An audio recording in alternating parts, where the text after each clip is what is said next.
Debout comme Moïse, béni par les sons, béni dans les vents pour l'indépendance. Béni au son, Jésus Pita, Daïmala, Chino Télé, Naïla, Tokotongambo, Nakolita, Kino, Nabuko. Donc, Génina et Grégor, ils étaient comment ou comment? Génina et Grégor, eza eloko moko. Tandis que tango biso tozali kolobela oyo etali bankulu. Bankulu tozali kocha bango na même niveau na Dieu parce que le mot Dieu azo zala défini na 3 mots. Oto sili koyeba. Omniprésence, omnipotent na omniscient. Nkulu aza omniprésent. Nkulu ukoki kobenga etango nyonso. Nkulu aza omniscient. Nkulu azali ko posséder science ou ezali intact. Il y a depuis kala ti lelo na que Moïse na Élie bakiti. Moïse na Élie bazaba ancêtre direct ya Jésus. Moïse na Élie bazaba ancêtre direct ou bazali ancêtre ya Jésus. Mais moi je dirais maintenant ceci. Et Seigneur nanu na biso tozwa prise de conscience. Prise de conscience oyo eko permettre biso toyeba ko distinguer oyo ezali mabe na malamu. Mais kasi koyeba mabe na malamu ekozala te to pe toko juger yango te en fonction ya makambo oyo biso toyekolaki tango tobotami na makambo oyo ezali ya ba religion. Parce que aujourd'hui, on verra qu'il y a le culte de mort. Même dans l'église catholique, il y a des cultes de mort. Parce qu'on voit même faire des prières sur Saint Jean, Saint Kingani. Ce sont des personnalités qui ont quand même vécu dans ce monde. Neven, ce sont des personnalités qui ont vécu dans ce monde. Mais pourquoi est-ce que Seigneur n'a pas qu'on vénérer pour moi certains bénéfices? C'est parce que la réalité de la spiritualité réside sur ce point. Jésus a existé. Moi, je peux dire, oui, c'est vrai qu'il a existé parce que dans chaque contrée, Mutumoko ayaka kapona kolakisa batunzela. Là, c'est automatiquement vrai. Jésus a existé. Mais le mot Christ, même dans les dictionnaires, le mot Christ veut dire loin. Donc, eza mutu oyo baponi etopé azana eloko moko boina kati na ye oyo ezali ko permettre que ayeba ko diriger batu na mwa nzela moko quelconque. Parce que Seigneur na batu ba ça la différence. Yango eloko oyo ezali un peu copé sa moi kokoso na enseignement. Mais quand on parle par exemple, on dit Jésus de Nazareth, tandis que Nazareth n'a jamais existé, ça vient et pas nazaréen et création bani numéro c'est d'ailleurs à peine et alors na date bazar au pays ça vous disiez que c'est vrai aussi. Il y a certaines histoires qui scientifiques. Il y a certaines histoires qui se sont passées sur le plan politique. Parce que l'homme blanc, ba colon na biso, souci na bango ezalaki koyeba ko coloniser biso avec force pour que biso toyeba ko pesa bango coup de pouce na évolution au bazui lelo. Donc makambo o ezali religieux, ezali makambo oyo esili kozala sur le plan politique pour na koyeba ko asservir nango bato. Mais tandis que quand nous parlons de Jésus, nous voyons aussi le peuple juif et nous voyons aussi la Kabbale juive, qui est une des pratiques ancestrales yaba juif. Oyope na ba Jésus na banen bango nyonso tu balekana wana pona kosala yango. Mbote mokili mombesi ko ba ki vous allez belé, vous allez côté la haut-parleur bipagnon so bozwami, vous allez ko souhaiter bino ba fête topé mbola ya suka ya mbole komina suka tina nini bande comme suko temso ba ramvula komina suka tina nito sangana vraiment pour nous fêter ensemble na libota na biso ko sala bilan année zalaki ndenge nini na calendrier ba meka un peu ko imposer les biso on va faire avec bino sur l'Arabie se belé les autres comprendre likambo etali Coco, bientôt le barabo Coco, ezali banani, ezali nani. moto okei na cimetière moto asali un peu qu'il des ancêtres ici kamora bongisi azui masanga topé alambi biloko ndenge koko nazaki kolinga papa na ye maman na ye ainsi de suite. Mais esprit wana ezali nani? Qu'est-ce qui se cache derrière ba makambo wana? To découvrir en émission oyo moto pe to bengaka démon pe azali nani? Est-ce que zali karape même moto wana ndenge pe ba bangomba to pe ba religion mususu mekampe ko taxer to comprendre yango? Ange pe azali nani? Ba divinité ba terme to mekampe ko utiliser wana to comprendre yango a bandeko bolanda émission e bandeli tina suka to yambi ndeko moko o aye ko faire afongoli motema à cœur ouvert ndenge bandeko na lopoto baloba po ete akoka ko expliquer ba makambo oyo bandeko mususu o na sali pat na sali contact na bakoko o na génie o na ange bisika biloko mingi to yoka biloko mususu to ndima tam soye bakate lande mission bandeko na ngai pour que boko ko yeba mambo belé tozali na mettre na rotike les temps yemoko ko se présenter pour la première fois na haut-parleur mbote na yo. Oui, mbote monsieur Mukenzi.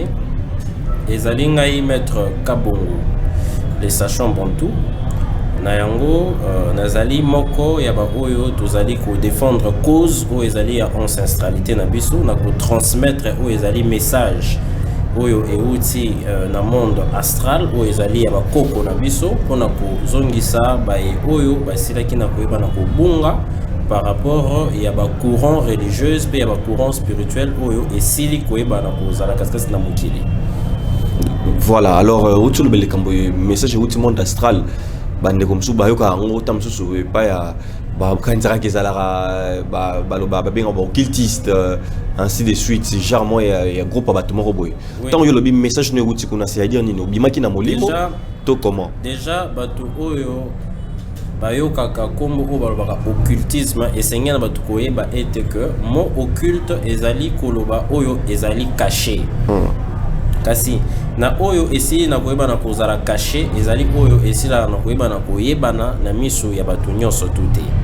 Kasi biso to sili na koyeba na kozwa pe ko transmettre message oyo ezali caché ya ancestralité na biso pour ekoka na ko permettre na batu ba comprendre réalité oyo batu ebele ba kimaka to pe babangaka.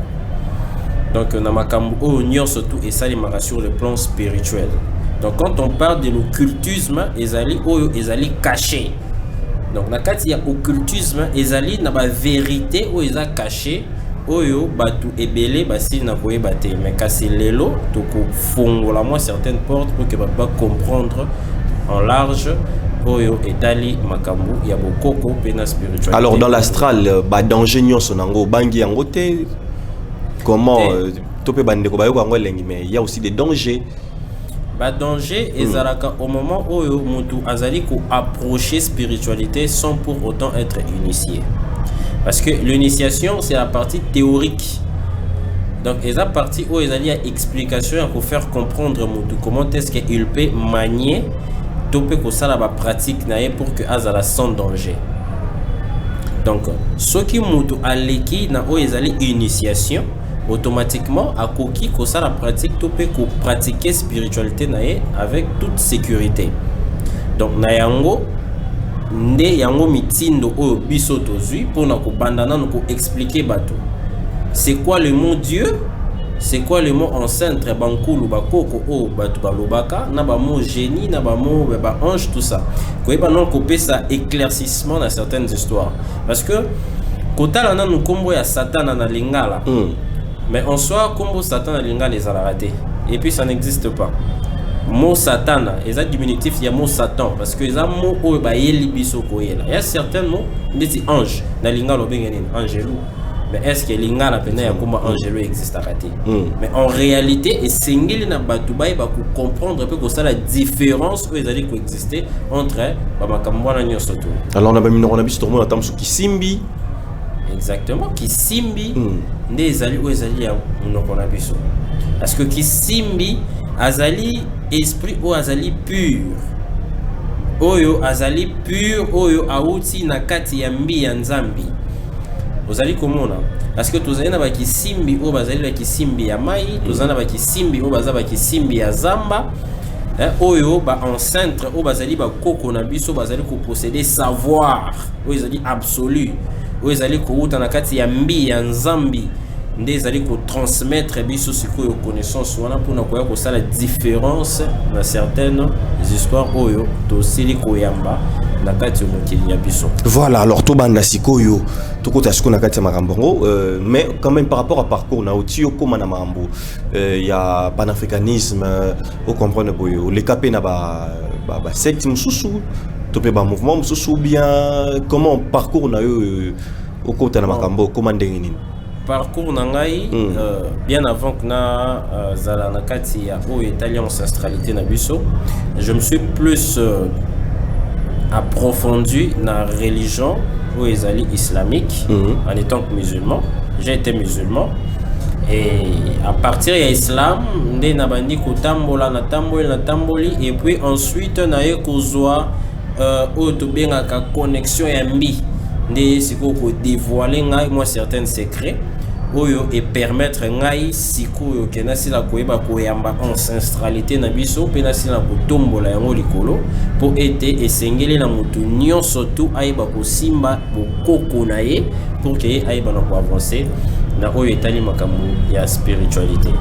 Voilà, alors tokoti bande kolelo bokoko tozongela na bakoko bande kopé misusu pe ya bango pe le poso to pe ba mindele balobaka ba ange nazali en contact na ange Michael nazali en contact na ange Gabriel ba pasteur misusu pe bazali komemango bazana ba parfum bazana ba savon ba makambo na nyonso melelo biso bokoko ezali nini to banda d'abord nango to progresser likambo ba benga ba génie to kisimbi to kokota pe na likambo ya Dieu toyoka Dieu toyeba est-ce que Dieu na Mungu Baba eza la même chose na mpungu tulendo topé maweja na ngida c'est la même chose tokokota nango to bani nono koko bakoko ezali banani bakoko ezali batu oyo basila koyeba na ko vivre na se ya mokili oyo ya mobiso to sila koya awa na mokili oyo bazali ba guide bazali ba oyo bazali ko vivre na monde astral oyo ezali na haut astral parce que tango tokendaka na monde astral toza na monde ya intermédiarité oyo mutu azali ko mata sur le niveau spirituel pour que ayeba ko kota na oyo ezali monde astral toza na monde astral oyo ezali toza na haut astral na bas astral.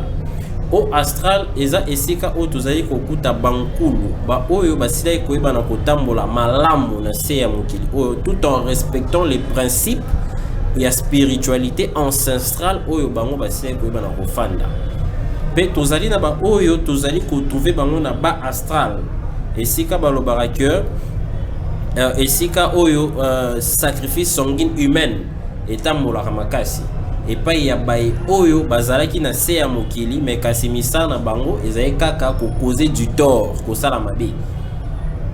Donc ce robot batu mingi ko se retrouver na base astrale to comment ko se retrouver na base astrale pe ozala errant okozala sans issue mutu esika bakoyamba yo ekozala te donc okozala o ko banda koyenga et alors à partir ya wana nde sikoyo âme to esprit wana o ezali ko régner na base astrale pour que e fonctionner et sengaka na mutu asila koyeba kosala ba sacrifice likolo na yango pour que yango esila koyeba na ko traverser pe kokende mais kasi na maye oyo etali bokoko na biso en premier lieu ezali na no identité na biso c'est question d'abord d'identité parce que tango bazali moi nazali ko botama ba pesi kombo ndeti nga ba pesi nga kombo ya kabongo wana eza identité na ngai.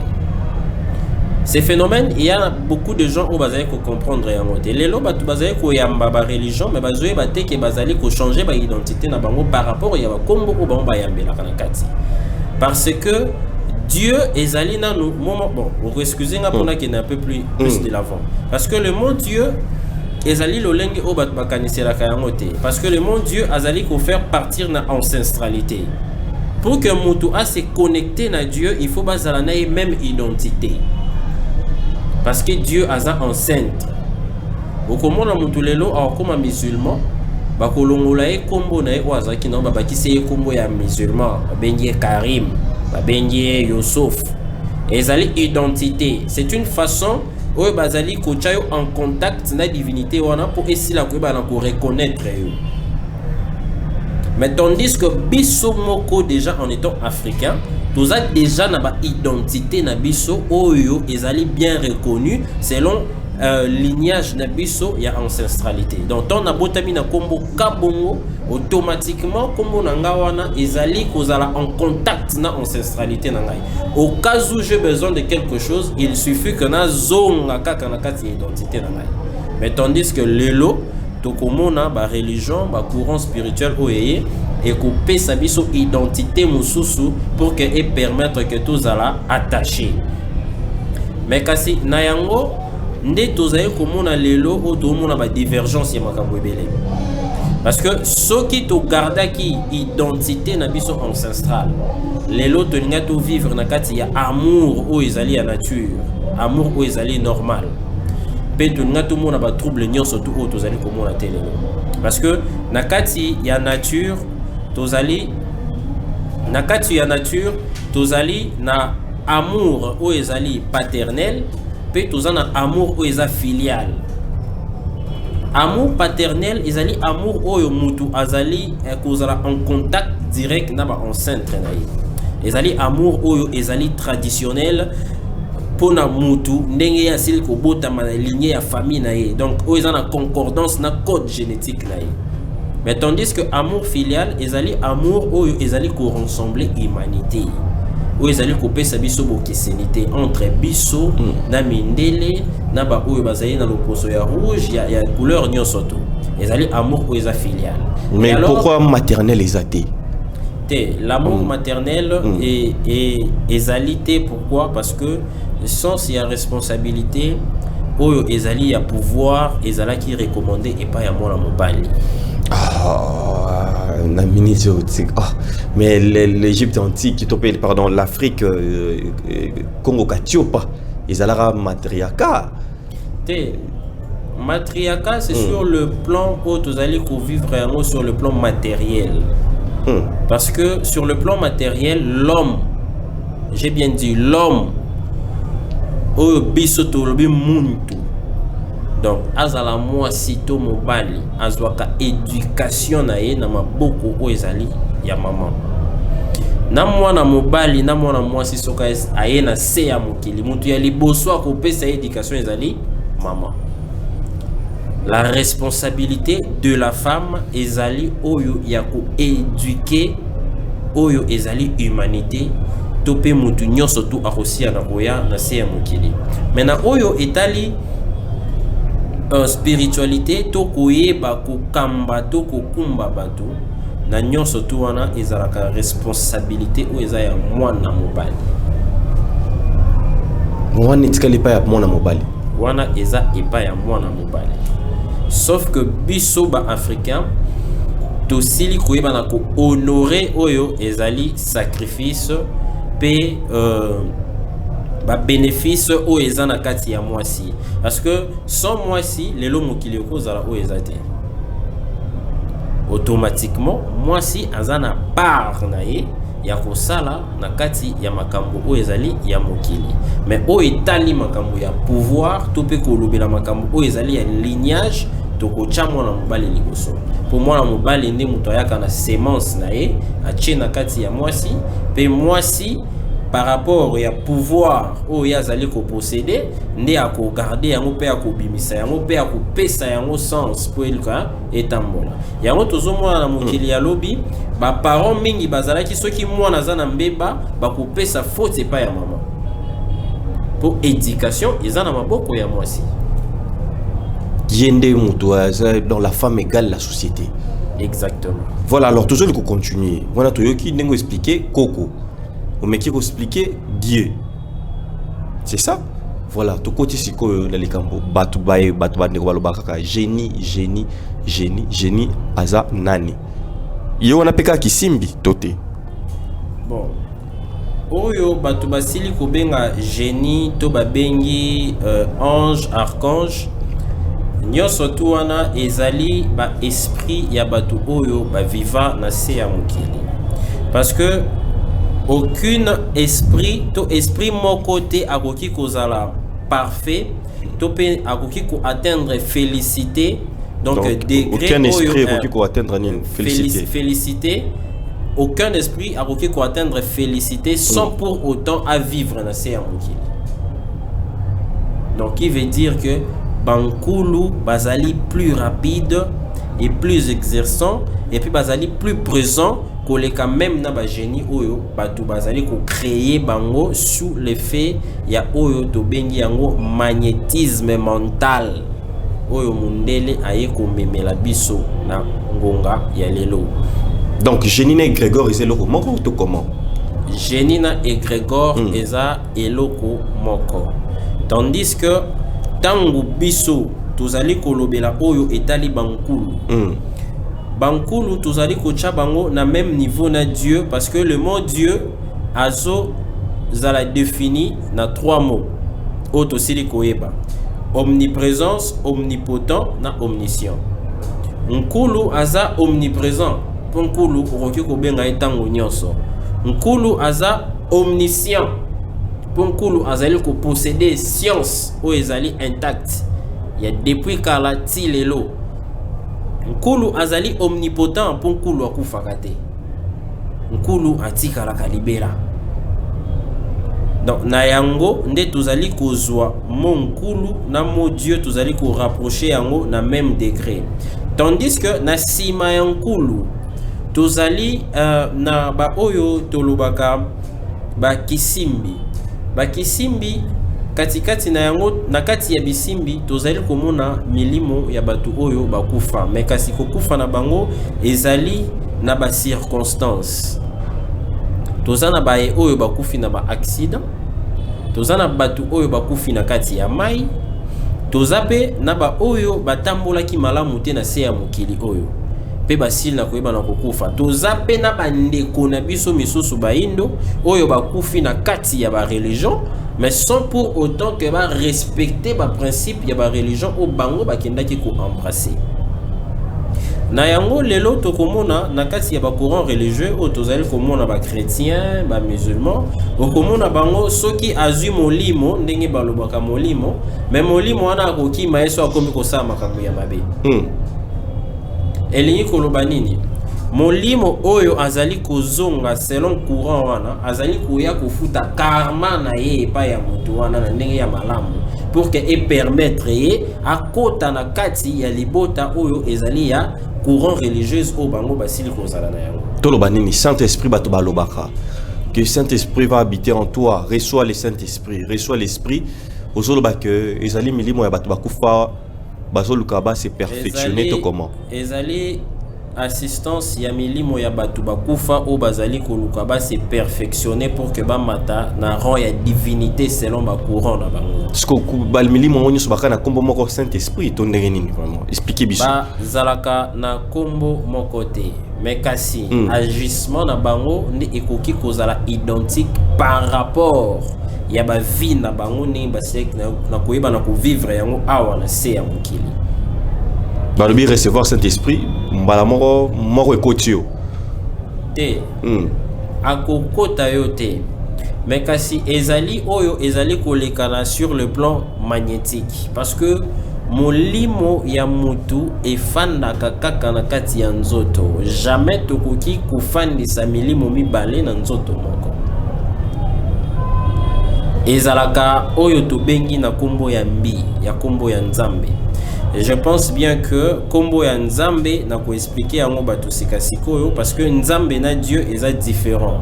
Nzambe tozali ko kata yango na maloba mibale, ezali nza na mbi. Nza ezali espace lokola univers ou ezali infini. Pe mbi ezali oyo tobengi énergie to pe électricité, parce que na kati ya mbi nde tozali komona nyonso tu o tozomona na se ya mokili, parce que mbi nde ezali ko animer nyonso o eza na se ya mokili. Et pas na biso bankulu to biso batu oyo tozali ya ancestralité, biso tosambelaka Nzambe te. mais kasi tozwaka ba faveur na sima ya nzambe po toyebi bénéfice oyo ezali ya mbi. Mbi nde azali ko se transformer na ba forme nyonso tu pona ko faire manifester oyo ezali énergie oyo euti epa ya nzambi. Donc oyo euti na kati ya espace wana ya mona ezali ko animer makambo nyonso tu. Parce que mutu azali oyo ngai na lobaka azali miroir. Azali miroir ya nzambi.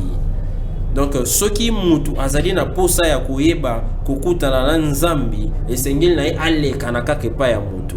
Parce que mutu nde mutu azali ko posséder oyo ezali énergie ya mbi na kati na ye oyo eza capable ya ko se manifester même sur le plan matériel. Donc na certains rituels oyo batu basalaka ya makambo oyo tozobenga ba génie ezalaka nde manifestation ya énergie par rapport ya magnétisme mental oyo batu bazalaka na yango katikati na kosala oyo ezali na kati ya ba rituel oyo tomonaka ya ba religion ya ba secte ya makambo nyonso surtout parce que capacité wana ya mbi ezali ancré na kati ya mutu po mutu nde azali capable ya koyeba makambo wana nyonso tu. C'est ainsi bomona na Bible baloba que Adam nde mutu apesa kombo ya biloko nyonso oyo eza na se ya mokili. Mais si réellement nzambi o bango balobaka nzambi bazo confondre na mon Dieu nde azalaki na connaissance wana, vous pensez qu'alinga atikela Adam apesa bakombo nyonso tu wana? C'est carrément faux. Le mot Dieu et enceinte est égal parce que ezali enceinte ndi mutaza na connaissance ya mokili oyo mobimba po yende muta. Donc Dieu égale ancêtre. Exactement. Ah, si bande ko balobaka Dieu donc tu rendez ça koko. Eza koko. Donc c'est-à-dire ba o ba kondanaka bande ko parce que ba koko bozolo bela bokoko donc neti bozwa nzambe botia mupanzi. Donc par là, on répondre que donc ils ont ignorance. Adoration ça l'a raté. Qu'est-ce qu'il renie ça là? Ils ont ignorance. Adoration parce que au moni lelo eloko ezali ko sala défaut et pas na biso mingi. Ezali d'abord manque ya koyeba certaines significations ya ba mot. Parce que en allant vers la signification ya ba mot, neto ko comprendre makambo ebele. Parce que zaina minoko o tozaye koloba lelo lokola ba français ne tozoloba yango sikoyo eza minoko oyo euta libanda baye ko ye kolisa biso yango et puis bango baye ko adopter munoko na biso po ba pesa yango moi certaines références na oyo bomba bande ko sala. Et pourtant lelo soto bito zonga na vraie définition ya Dieu to komona ke ko ramener biso na mo Zeus oyo azala entité moko quelconque. Il y a pas romain et pas ba grec, sauf pas ba romain quelconque. Parce que Azala d'une part humain et d'une part divin. Et automatiquement, bon monique moi côté matériel, il y a qui bon nzambe na bango ezali. Donc aucune divinité ne peut être divinité sans pour autant passer par les épreuves ou ezali corporelles. Donc na koleka na nzoto o ya ki bon. Donc ce qui mutu nano leki na épreuve oyo ezali charnel te automatiquement akoki jamais cause la divinité. Et seigneur na ale kanana na épreuve oyo ezali charnel et puis simana yango akoma na étape oyo to bengi ya divinité. Voilà. Tout allez coquine, tout ça qu'on comprendre un peu n'engue mais qu'un peu ko expliquer. Alors contact sikoyo. Parce que Tolobeli un peu, je crois déjà gêné Tolobeli Kambuya Koko, Tolobeli Kambuya Dieu, de me un peu expliquer. Voilà. Mais bandeko parfois peut pas prononcer balingalo balobela Kambo entité. Ni ne peut occuper ça la définition et explication là. Bon, entité ezali capacité ya magnétisme mental. Ya mbi, ya énergie, canalisation, ya énergie moko quelconque oyo mutu azoluka à faire agir yango sur le plan matériel. Parce que nakati ya ba entité oyo toyokaka kolobela bato ezali oyo biso tobengaka magnétisme mental. Donc le fait que Moutou azali ko projeter une certaine réflexion, il y a forcément quelconque pour que aille bakosala ensemblement là sur le plan spirituel pour agir sur le plan matériel. Parce que na kati ya ba rituel ou ezali ya ba entité, tout le monde aura toujours qu'il y a des symboles. Des symboles intermédiaires. Donc, et c'est un mutu au monde à un sous tazo benga génie qui gagne et c'est un appel sa bougie, à chez moi photo, appelé c'est l'eau ou à sali, azali ko sala ou ezali litani na ye ya génie quelconque. Donc, azali ko projeter ou ezali magnétisme mental parce que mutu na ki ye moko azali déjà ko posséder nyonso sans exception. Azali ko posséder nyonso. Et alors, tant que Moutou azali ko projeter moi certaines magnétisme énergétique pour que a bénéficier et loko automatiquement a ko bénéficier nango ce qui est azali concentré. Mais na sima na yango topé avant na yango et seigneli na ye aye ba ko respecter certains principes ou e ko permettre ye que a atteindre ou ezali degré oyo ye azali nango pour ça. Mais tandis que na kati ya ancestralité na biso mutu akosila koyeba na kozana ba principe mon côté quelconque ou peut-être koza exagéré d'une façon à ce que mutu ayeba na ko atteindre loko mo quelconque parce que aza na lignée directe dans l'ancestralité na ye ou ezali lien du sang parce que voie ya spiritualité et tambolaka likolo ya makila. Voilà, mais est-ce que bah place on appelle est-ce que épargner bah mettre les comme par exemple bande comme sous par rapport il y a croyance na bango bah sous bah l'hôtel ça que il y a des personnalités oh bah VKT bah existait dans mon kili oyo mais juste par rapport à l'histoire bah façon na bango mais est-ce que pekuna na monde spirituel on appelle bah paraîtra une fois que ceux qui bino déjà pour créer à bocher qu'on demande à bino toujours par exemple le cas il y a Jésus où les arabes ils sont pour qu'il était là ils sont pour que c'est une histoire fabriquée il y a tout misusu bah tricher quand même histoire pour le représenter dans Mokili et dans ces cas là qu'est-ce que hôtel c'est biso dans monde spirituel de occuper au Kinde bah en côté déjà pour l'équilibre na koloba makambu oyo batu bazali ko selango polémique lelo ezali makambu moko oyo esengeli na biso na mutu zonga d'abord sur le plan spirituel parce que en soi même la Bible même le Coran même ba livre rebelle ezala déjà plus clair pour nous la biso vérité mais sans pour autant que biso moko to yeba ko yamba vérité wana ndenge esengeli na biso ko yeba ko yamba. En parlant de Jésus, il y a un passage dans la Bible, je pense qu'il cause un agent, où Jésus a mati likolo ya ngomba pour akende ko sambela. Mais à notre grande surprise, dans l'ère de transfiguration, toye komona que Moïse na Élie bakiti. Moïse na Élie bazaba enceinte direct ya Jésus. Moïse na Élie bazaba enceinte direct au bazali enceinte il y a Jésus. Mais moi je dirais maintenant ceci. Et sengeli na nous na biso tous a prise de conscience. Prise de conscience oyo e ko permettre biso to ba ko distinguer oyo ezali mabe na malamu. Mais kasi ko yeba mabe na malamu e ko zalate to pe to ko juger yango te en fonction ya makambu oyo biso to yekolaki botami na makambo ezali ya ba religion. Parce que aujourd'hui, on verra qu'il y a le culte de mort.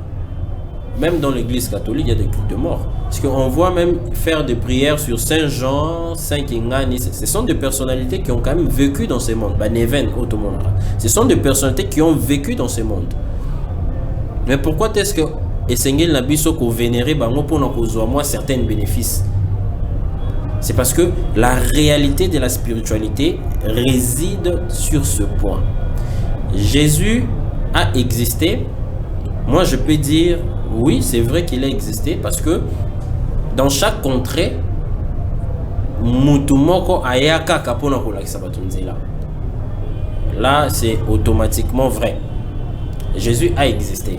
Mais le mot Christ, même dans le dictionnaire, le mot Christ veut dire loin. Donc, Eza Mutu Oyo, ba poni etopé azana eloko moko boina kati na ye o ezali ko permettre que ayeba ko diriger batu na mwanzela moko quelconque parce que seigneur na batu ba ko ça la différence yango eloko oyo ezali un peu mais quand on parle par exemple on dit Jésus de Nazareth tandis que Nazareth n'a jamais existé, ça vient et pas nazaréen et création bani numéro c'est d'ailleurs à peine et alors na date bazar au pays ça vous disiez que c'est vrai aussi il y a certaines histoires scientifiques. Il y a certaines histoires qui se sont passées sur le plan politique. Parce que l'homme blanc ba colon na biso souci na bango ezalaki koyeba ko coloniser biso avec force pour que biso toyeba ko pesa bango coup de pouce na évolution au bazui lelo. Donc makambo o ezali religieux ezali makambo oyo esili kozala sur le plan politique pour na koyeba ko asservir nango bato. Mais tandis que quand nous parlons de Jésus, nous voyons aussi le peuple juif et nous voyons aussi la Kabbale juif qui est une des pratiques ancestrales yaba juif. Oyope na ba Jésus na ba nen bango nyonso to ba lekana wana pona kosala yango. Leurs religions sont des armes politiques pour asservir l'homme noir sur le plan mental.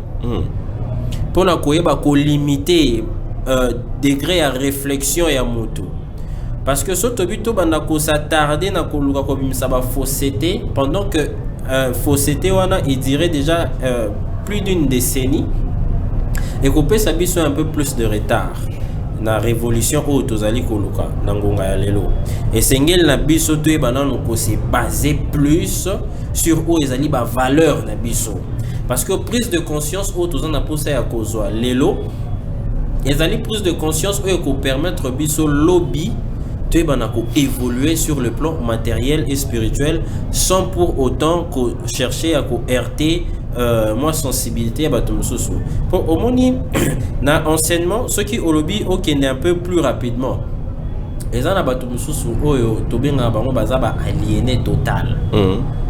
Il n'y aura pas moyen à comprendre moi certaines histoires et alors il faut qu'on kena bango petit à petit pour qu'on faire comprendre bango Jésus au bino bolobelaka en réalité azanani et puis est-ce que mutu mwindu est-ce que il est censé koyeba kolanda Jésus to il est censé koyeba kolanda mutu mususu. Mais concernant moi tous ceux qui sont religieux aujourd'hui moi je peux encore leur donner une seconde chance il y a aussi qu'à la religieux mais une seule condition bazonga nanu na oyo ezali tradition na biso coutume na biso parce que lelo je ne pense pas que ceux qui mutu azu moi c'est qui na église ba pamboli bango mutu nyonso ayeba ke baza moi sina mobali. Je ne pense pas que ceux qui lelo mutazu moi si ba ki église ba pamboli ba ki na commune et wondima c'est archi faux. Pour commune endima ke bino mbale bobalani il faut ezala d'abord sur le niveau coutumier. Donc coutumier wana ezali directement ko zong sabiso na o ezali bokoko na biso. Donc il faut papa zomwa likasu, il faut zomwa chamba, il faut maman zomwa liputa. Donc ceux qui batu baziyebina nous ko reconnaître o ezali ancestralité na biso te. Moyen tozo capacité à ko faire comprendre bango réalité o ezala kati ya Bible et ko zalate. Donc esengel na biso na to c'est basé d'abord sur oyo ezali makambo ya bokoko na biso batu basila koyeba na ko comprendre yango pe to ko sala yango. Donc na oyo tozali koloba bokeseni entre oyo ezali bokoko na biso na Bible avec le preuve à l'appui on a l'exo bokoko dans l'exo pe on a kati ya Bible pour batu basila koyeba na ko comprendre parce que compréhension wana et ko sengana surtout ki nango malembe jusqu'à ce que batu bakoyeba ko comprendre pe ko longwa na kati oyo ezali aliénation pe batu ba évoluer sur le plan spirituel pe matériel. Voilà, alors au lieu que Mouto a travaillé dans Ange Michael, Ange Gabriel, tout ça, il peut travailler avec Bakoko Naye. Mais c'est possible? C'est possible. C'est possible. Comment? C'est-à-dire comment? Donc, la bango, que Ange Gabriel to peni na koni il faut pour na koko na yé moko to comment pour na koko na été parce que mutu azali kobota mana identité na ye. Je vais bien parler de l'identité. Mutu azali kobota mana identité na ye. Identité wana nde yango nde ezali code oyo ko permettre ye akota na kati ya lignée oyo ezali ancestrale na ye. Parce que mutu bazali ko benga ye mso frère Gédéon. Pour abelela Jésus, il faut bien avoir frère Gédéon. Parce que comme Gédéon, d'une part, ils allaient code moko ils allaient relier namo Jésus pour que Jésus en a si la pour comprendre. C'est question d'identité. Parce que mutu, ceux qui a comme déjà kobo parce que le tout mon ngo, ils a battu ce mon comme on a na cheka comme on a moko kabongo, mon a comme boya. Oh te na comme on a kabongo te, na comme on a fulani. Donc, vous allez renier propre identité na yo moko. Mais tandis que c'est à partir de l'identité na yo, nde tokoye ba ko connecter mutu avec ancestralité na ye. Pour mutu à se connecter dans ancestralité na ye, rien que à partir de l'identité. Voilà, rien qu'à partir de l'identité, on a développé ça y accès que bakoko bakoko agir na kati ya mutu wana ndenge olobi. Alors face siko ya civilisation ya batu mususu ya domination ya batu mususu to refaire face to longa na batu bazali na ba Gabriel, batu bazali na ba Michael. Oui, Afrique ko kwape ko s'imposer. Oui, exactement, Afrique ko s'imposer parce que l'Afrique s'imposa déjà depuis Kala. L'Afrique, oh, lelo tozali komona ba mouvement ebele za na kati ya Afrique, tout le monde a ba Kemet, tout le monde a ba ebele. L'Afrique a ko s'imposer toujours parce que l'Afrique ezali berceau il y a humanité et puis Afrique ezali esika makambunyo surtout et sila na koyeba na kobanda. Parce que n'intimité que un Allemand peut mettre au monde un homme tout noir, je ne pense pas. Mais ceux qui to kena musika te tomatika amutuka awa na ba Congo o mona batu muindu mibale baboti ndundu aza mundele.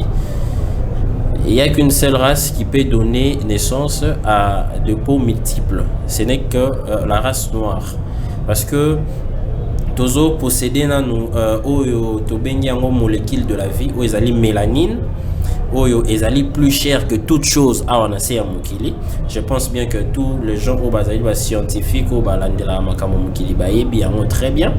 Et puis capacité ya mémoire ya mutu ezali ko fanda na kati ya mélanine parce que mutu oyo azali na insuffisance ya mélanine automatiquement glande pinéale na ye et permetaka ye te asila koyeba na ko se projeter. Parce que glande pinéale exactement, exactement, parce que rayon solaire tant ezali kokota na glande pinéale ou babengaka troisième œil ezali moi eloko mo ya mukie nde a recevaka énergie solaire oyo ekotambola na kati ya nzoto pe kopesa biso po foncé oyo yango nde e permetaka assez que mutu azala na suffisance ya mbi na kati na ye po asila na koyeba na ko évoluer. C'est que moi c'est important, mutu era moi il faut se supposer na moi. Exactement. Moi ezali très important pour la mutu. Mutu il faut ayebaka na ko s'exposer na moi pour que a bénéficier na énergie ou ezali solaire pe eko permettre na évolution. Bateau ce que bazana ba pays malili bamboka malili. Bango ba osala ndenge nini, c'est ça le problème.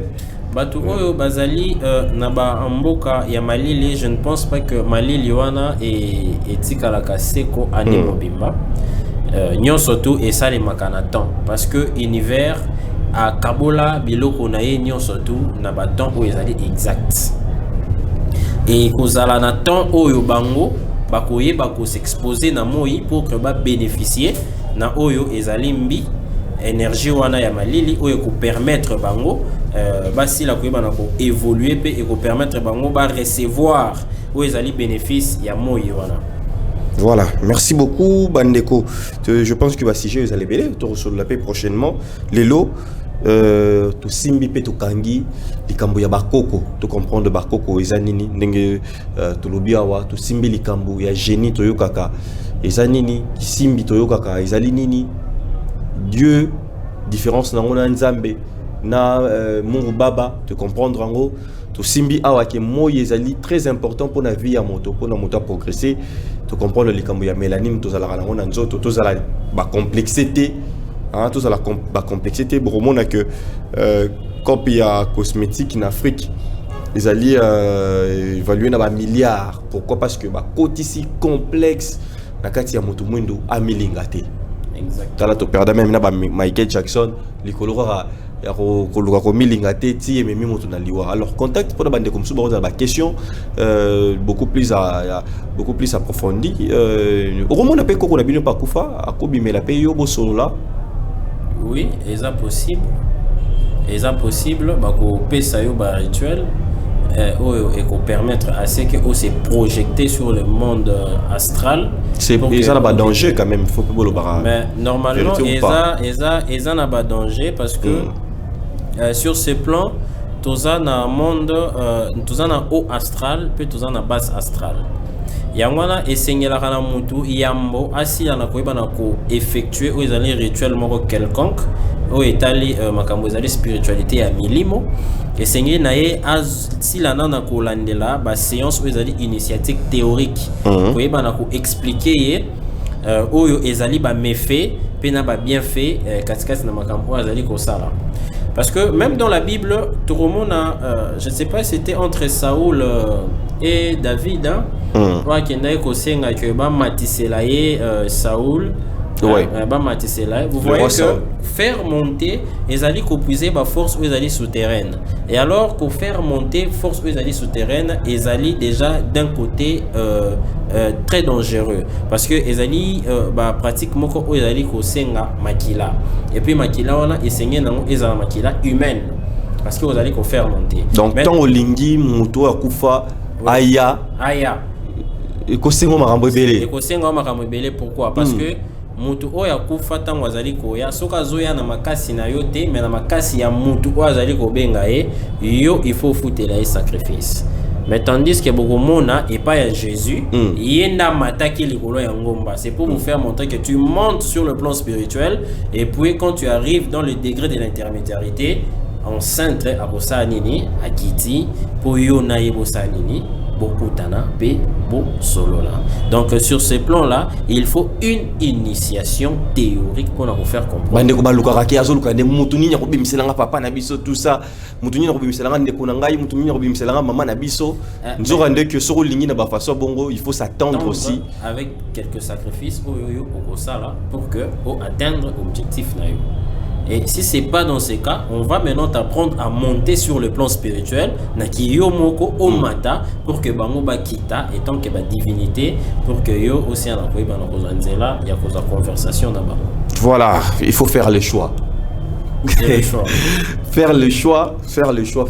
Alors pour na ba ample détail ba contact na yo sur occupé ça pour na ba question. Batunyo surtout bakoza na posa ya ko joindre nga bokobenga nga na plus 243 89 91 45 007 plus 243 89 91 45 007. Voilà, merci beaucoup Ampère Azalaki wana na équipe technique, merci na la grande famille à haut-parleur bozarana pour na Rolanda biso ebele to pesibino ba mbote mingi pourquoi pas MC Tsongo bonne fête na yo na bi que bana bakoko ba fête raté mais toujours tomber la bino vous les là mobo salaton et fanda et kanisa bilan pourquoi pas Kokoriko depuis quelque part bazali Rolanda biso pourquoi pas ba maman na biso na nosoki ba maman Brigitte ba maman Bibiane to moni wana Karine Kimambalos bisika wapi azomi ba maman na biso depuis Londres bazali côté la biso belé bande ko bazami na Suisse bozomi na États-Unis maman bibi chez nous pourquoi pas papa Simon Kimbango ba place bazomi. Alors pour na le to silani to kuta no prochain numéro toujours na ba sujet moko très chaud pour na ko fongo la bino bongo. Bye bye. Debout comme Moulé, béni par les sons, béni dans les vents.